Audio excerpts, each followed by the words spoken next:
When Rihanna sang "We Found Love in a Hopeless Place," she wasn't singing about jail, but these raunchy female officers didn't let that stop them. Sexual misconduct involving an inmate. 13 female corrections officers. From shocking recordings And you got a lot of head game. to helping inmates break free. She helped 2 convicted killers escape from a maximum security prison. Here are 5 female officers who are down bad and can't keep their filthy hands off inmates. Disclaimer. Meet Kawana Jenkins. This corrections officer let an inmate make a video while she was doing the most shocking thing imaginable. Kawana faced 11 charges, including 5 counts of violating an oath by a public officer and 1 count of giving an inmate a prohibited item. In the early hours of January 28, 2023, correction officers with the Fulton County Jail conducted a shakedown on the maximum security wing. They seized over a dozen weapons, contraband, and 11 phones. As officers looked through the phones, they stumbled on a video of one of their own, 36-year-old Kawana Jenkins with inmate Jamal Ward. 20-year-old Jamal was awaiting trial for a 2022 murder and facing 6 other charges. In another video, Kawana was seated in a chair and filmed by an unidentified inmate. His index finger disappeared into her mouth as she simulated, well, you know what.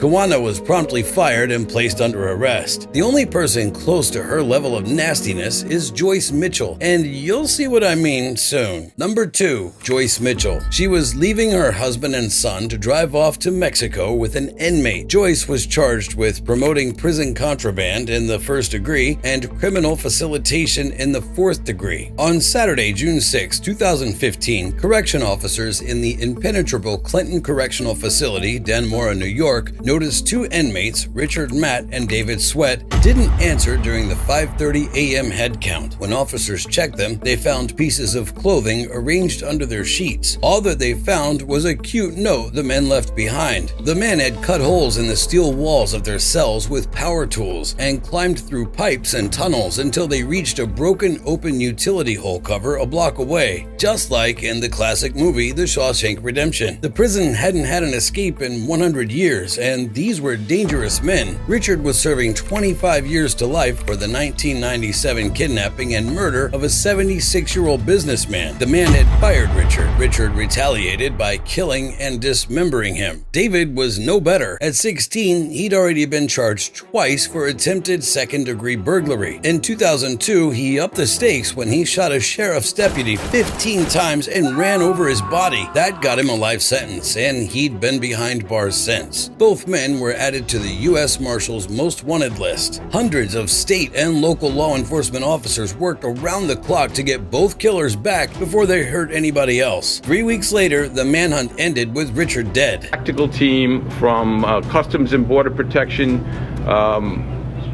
met up with Matt in the woods, challenged him, and he was shot dead. David was captured in a hideout just a mile from the Canadian border. By then, the authorities had answered the one question on everybody's mind. We want to find out exactly what happened. And one of the big questions is, where did the tools come from? The day the men had made their great escape, Joyce Mitchell, an instructor in the prison's tailor shop, had checked herself into the hospital with a case of nerves. A week later, the police knew she had much to be nervous about. The 51-year-old had been very busy behind bars. She had eyes on David. She would buy him homemade food and contraband. After her shift, the two would disappear into a sewing shop storage closet for at least a half hour. Surprisingly, David wasn't the only one she was carrying on with. Joyce had a relationship with Richard Matt, sending him risque notes and nude pictures. In time, she convinced prison officials to move David to the cell next to Richard. Before the escape, Joyce snuck in some tools for the men: hacksaw blades, 2 chisels, and a punch. The 51-year-old also planned to meet them at midnight and run away together to Mexico. The officers confronted Joyce with what they knew. Her husband, who also worked at the prison, took to the news supporting his wife. I just couldn't believe it. Her reaction when she said they really escaped, and that's why I left it at that. And You've known her for 21 years. You looked in her eyes. Nothing seemed unusual Nothing. about her She looked expression or her shocked. And when I demeanor? said they want to talk to us, because we know them or to help out. Later on, she changed her story. You know, people need to know that I was only trying to save my family. Joyce claimed the men had threatened to kill her husband if she didn't help, but the police already knew she was lying. Joyce pleaded guilty. If this seems like the dumbest officer ever, trust me, it gets worse. Her replacement was stupid enough to fall for the exact same trick. Number 3, Denise Prell. If the inmates at Clinton Correctional Facility thought Cupid was done with them, they were in for a big surprise. Denise was facing 25 charges, including promoting prison contraband, abuse in the 3rd degree, and 23 counts of official misconduct. In September 2015, just 3 months after Joyce Mitchell helped convicted murderers Richard Matt and David Sweat break out of the maximum security state prison, 39-year-old Denise Prell was hired to replace Joyce as the new training supervisor. Joyce was already serving a 7-year sentence behind bars, and the prison hoped the notoriety she brought to the facility was behind them, but they were wrong. In September 2017, the prison was in the news with yet another love affair in the tailor shop. The prison authorities had discovered Denise was having a relationship with a former inmate, Paul Norris. Paul was serving a 20-year sentence for first-degree manslaughter. He'd been transferred to the prison in May. When they questioned the mother of 2, Denise Prell, she admitted everything. Like Joyce, the two met at the tailor shop, and sparks had flown. By the following month, they were writing letters and cards to each other using the moniker Gwen Freeman. Gwendolyn was Denise's middle name, and Freeman, well, you can guess why they came up with that. Call him by the name Gwen Freeman. He says she called him that because her middle name was Gwendolyn, and Freeman was in reference to him someday becoming a free man. Denise even got him a prepaid phone and P.O. box to talk with him when she was off work. Every other week, she gave him cash and even settled a debt he had with another inmate. When Paul was transferred to Elmira Correctional Facility, Denise had visited him, and the two had held hands and kissed. The lovebirds planned to reunite when Paul was freed in 20 years. Denise was soon relieved of her job. A week later, she was behind bars in the same prison she worked in, awaiting to be arraigned. Denise pled not guilty to all the charges against her and turned down plea deals, choosing to go to court. Fast forward to a year later, a visibly nervous Denise was in a Clinton County courtroom, tearfully pleading guilty to all charges. Ms. Prell, your criminality in this matter, which you've pled guilty to, is difficult, if not nearly impossible, to understand in light of what this community went through. By then, Denise and her husband had divorced, and he had custody of the kids. Denise claimed the affair didn't ruin her marriage, but she's not holding a torch for Paul either. But this next officer just ran out of luck, and her secret affair is about to be exposed in the most humiliating way imaginable. This is Charlene O'Banion. When she got to work that morning, she had no idea the entire prison knew the nasty things that she'd gotten up to. Charlene was charged with improper activity with a person in custody. Correction officers at the Conroe Montgomery County Jail facility in Texas received a tip that a female correction officer, 33-year-old Charlene O'Banion, had been intimate with an inmate in custody. After secretly recording her phone calls, detectives discovered that the object of her affection was 28-year-old Jacob Parker. Jacob was behind bars for possession of a firearm and resisting arrest. He also had an open warrant for theft. On December 17th, 2021, the detectives confronted Charlene about her relationship with Jacob. We were notified of a possible improper relationship between you and Jacob Parker. So we're here for that. I just kind of wanted to talk to you about it and get your side of that story. Don't know anything about it. I mean, Do you know who I'm talking about? He's in Pod 6. Okay. Charlene appeared shocked. The detective asked if she'd talked to him on any calls. Again, Charlene vehemently denied it. Have you talked to him on any jail phone calls or anything like that? No. Not at all? Okay. When asked where Jacob's cell block was, she squinted like it was some vague memory. And where is Jacob addressed to you? I think he's in laundry. I've seen him in laundry. I don't think he's out on. She quickly made up a rambling story that involved another prisoner. And where would you think that, like, this allegation would come from if there's nothing to it? Well, I had a feeling this was coming. So there was an inmate named Coker, Justin Coker, Okay.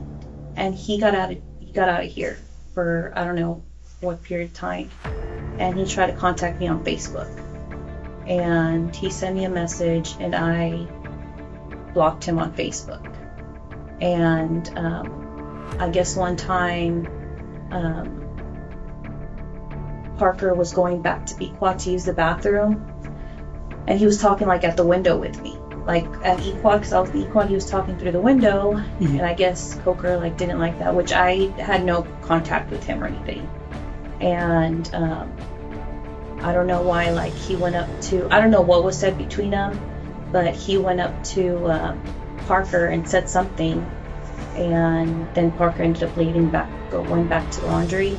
The detective indulged her, even asking her when it happened, all the while knowing he was setting her up for a trap. Okay. When do you think that happened? Months ago? Okay. Is Coker back in jail or? He came back, but I think he left. I don't know if he like got released or he's in PDC now or something like that. The detective revealed that they had phone call recordings and gave her one more chance to admit the affair. So I don't know exactly how it started, like who it started from. But I was told that it was brought to somebody's attention, and then we looked at jail calls, and there's jail calls between you and Parker, and all that stuff's recorded. So I don't think you're being completely truthful. Well, I kind of know that you're not, and I'm not trying to be rude when I say that. Yeah, no. I'm just kind of trying to lay it out on the table for you. You kind of get one shot at this of being truthful, and people. Perception means a lot in criminal cases and internal cases. It's a huge deal. It sways people to do a myriad of different things, you know. And this is kind of your chance to paint your own image.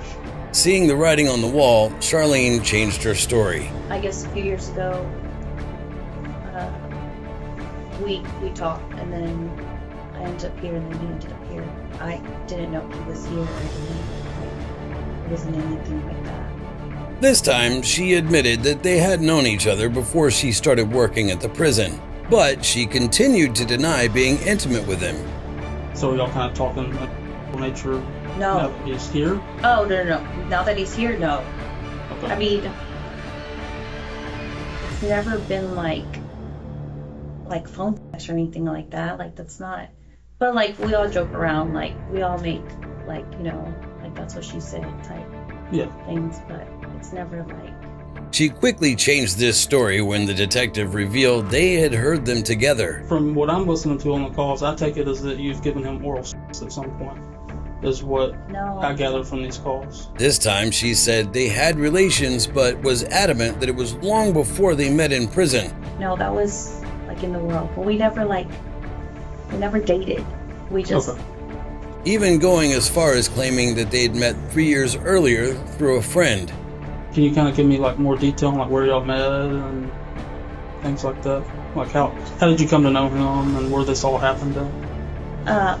We just met through friends. I don't remember where we went. Then we went to go eat somewhere. I don't know, he was with his friends. After giving them the runaround, Charlene grudgingly admitted that they talked to each other much, much more than she had let on. Okay, so y'all talk pretty regularly? When they asked her about a photograph that she'd mentioned during a call, Charlene brushed it off. I haven't listened to this, but apparently there may be some talk in the calls about like photographs. Have you given him any photographs? I gave him a photograph of his mom, which she had asked for, and of his dog, Jax. But she slipped when he asked her about Jacob's side of the story. So what do you think that he's going to say about this? What do you mean the same thing? Like what I told you, that we had something going on, you know, a few years back, and he ended up here, and I saw him, and then, I mean, obviously, like, he already had my numbers. With Charlene's new story lined up, the detective was ready to confront her with her lies. So initially you said you kind of like played it off like you hardly knew him. I just. You kind of like stood there and thought. Oh, right now. Parker, yeah, I think he's in pot 6. But I just looked in the system. There was like almost 400 calls. So between y'all, you see where I'm coming from? Kind of how it would seem from my point of view. 400 calls worth of lies. They gave her one more chance to make an admission. Instead, Charlene claimed she had a memory sickness. I said, we'll play it. Besides dementia, I always forget like what I did yesterday. Yeah, I mean, if I hear it. To knock the bacteria out, the detectives played one of the recorded calls. Hey, baby. Hey, babe. Baby, guess what? What, babe? I just won the blackjack game. Yeah. Oh, I'm on your ass. I need to clean that fridge out. I got a lot of stuff to clean and get rid of before you come home. I'm just kidding. Yeah. I don't know, you probably got this weird swing hanging from the ceiling. Candace probably thinks it's a swing set. Oh, if I had that swing, you better believe I'd leave that sucker up for you. Would you really? Hell yeah! You'd let me put you in it? Yeah. With a gag ball and everything? I'd be mowing you down. And we look out the sliding glass door. Do you have a sliding glass door that goes to the bedroom? As Charlene heard her voice, her head fell to her hands. When the detective paused the video, they gave Charlene another chance to come clean. You kind of see how that sounds from like my point of view, like a more recent thing than 3 years ago. No? No. I've given up before. And that's what he was referring to. But she stood by her lies and stuck to her story. The detectives weren't having it. After almost an hour of making up stories, Charlene finally admitted that she and Jacob had gotten down and dirty. I might give him. In that part of the clock? How long ago was that? A few months ago. A few months ago? How long have you worked here? Since April. Since April this year? Mm-hmm. Was he already here? He was right. Okay. Do you know how long he's been here? Oh, no.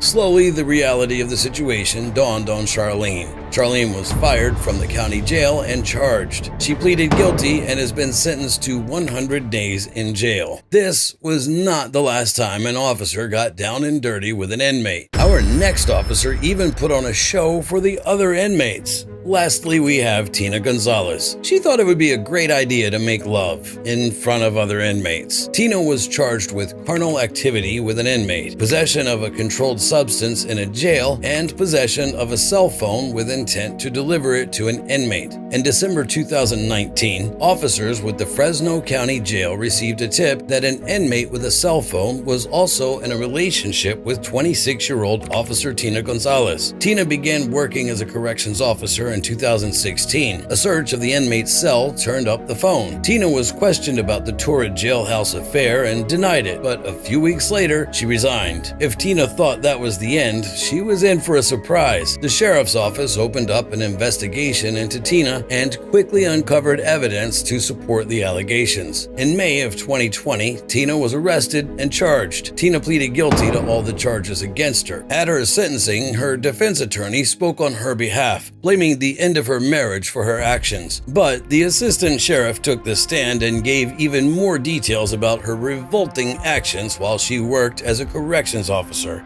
Cutting a hole in your pants to make it easier to have sex with an inmate and having intercourse in full view of 11 other inmates is something only a depraved mind can come up with.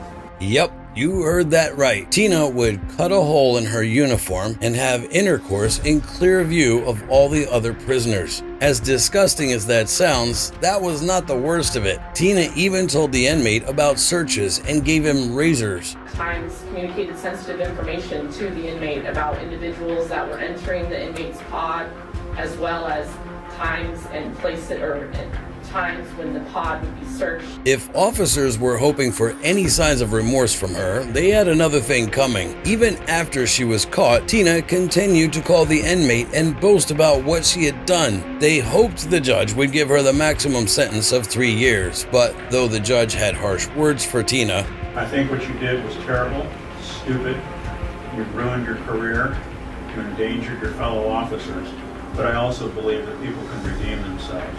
You got the rest of your life to prove that. he sentenced her to 7 months behind bars and 2 years probation. This former corrections officer will serve her sentence at the jail she once guarded.